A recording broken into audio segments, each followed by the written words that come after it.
ಹೃದಯಾಘಾತದಿಂದ ಮಹಿಳೆಯೋರ್ವಳು ಮೃತಪಟ್ಟಿದ್ದಾಳೆ ಎಂದು ಬಂಟ್ವಾಳ ನಗರ ಪೊಲೀಸ್ ಠಾಣೆಗೆ ದೂರು ನೀಡಿದ ಘಟನೆ ನಡೆದಿದ್ದು, ಇದು ಹಾರ್ಟ್ ಅಟ್ಯಾಕ್ ಅಲ್ಲ, ಇದೊಂದು ಸಂಶಯಾಸ್ಪದ ಸಾವು. ಈ ಬಗ್ಗೆ ತನಿಖೆ ಆಗಬೇಕು ಎಂದು ಇನ್ನೊಂದು ದೂರು ದಾಖಲಾದ ಬಗ್ಗೆ ವರದಿಯಾಗಿದೆ.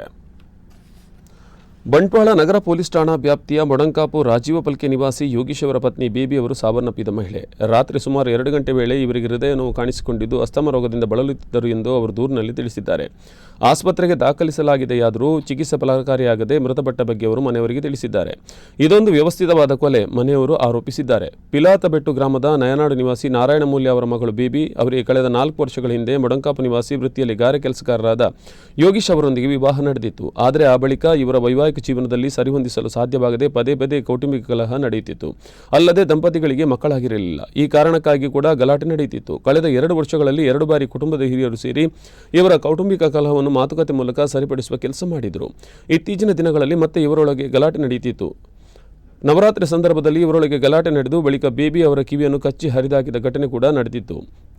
ನಿನ್ನೆ ಸಂಜೆ ಮತ್ತೆ ಗಂಡ ಹೆಂಡತಿ ನಡುವೆ ವಾಗ್ವಾದ ನಡೆದು ಬಳಿಕ ಬೇಬಿ ಅವರು ಅವರ ಸಹೋದರಿಗೆ ಫೋನ್ ಮಾಡಿ ವಿಚಾರ ತಿಳಿಸಿದ್ದಲ್ಲದೆ ನಾನು ಮನೆಗೆ ಬರುವುದಾಗಿ ತಿಳಿಸಿದರು. ನನಗೆ ಸಹಿಸಲು ಸಾಧ್ಯವಿಲ್ಲ ಎಂದು ಕಣ್ಣೀರಿಟ್ಟಿದ್ರಂತೆ. ಅವರಿಗೆ ಅಸ್ತಮ ಅಥವಾ ಯಾವುದೇ ಇತರ ಕಾಯಿಲೆ ಇರಲಿಲ್ಲ. ನಿನ್ನೆ ಕೂಡ ಅವರು ತಾಯಿ ಹಾಗೂ ಅಕ್ಕನ ಜೊತೆ ಮಾತಾಡಿದ್ದಾರೆ. ಯಾವುದೇ ಕಾಯಿಲೆ ಬಗ್ಗೆ ತಿಳಿಸಿಲ್ಲ. ಆರೋಗ್ಯವಂತರಾಗಿದ್ದ ಇವರು ಏಕಾಏಕಿ ಸಾವನ್ನು ಕಾಣಲು ಸಾಧ್ಯವಿಲ್ಲ. ಈ ಸಾವಿನ ಬಗ್ಗೆ ನಮಗೆ ಸಂಶಯವಿದೆ. ಇದೊಂದು ವ್ಯವಸ್ಥಿತವಾದ ಕೊಲೆ ಎಂಬುದು ನಮಗೆ ಸಂಶಯವಿದೆ. ಹಾಗಾಗಿ ಸರಿಯಾದ ಕ್ರಮದಲ್ಲಿ ಪೋಸ್ಟ್ಮಾರ್ಟಮ್ ಮಾಡಿಸಬೇಕು ಮತ್ತು ಸೂಕ್ಷ್ಮವಾದ ತನಿಖೆಯಾಗಬೇಕು.